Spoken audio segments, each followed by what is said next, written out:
నీ జీవితం ఆనందంగా సాగిపోతున్నప్పుడు నువ్వు సంతోషం అనే కొండ మీద నిలబడి నాట్యం చేస్తుంటావు.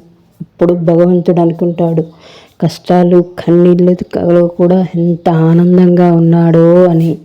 అప్పుడు ఆ సంతోషాన్ని చూసి కూడా ఒక్కొక్కసారి భగవంతుడికి ఏమనిపిస్తుందో.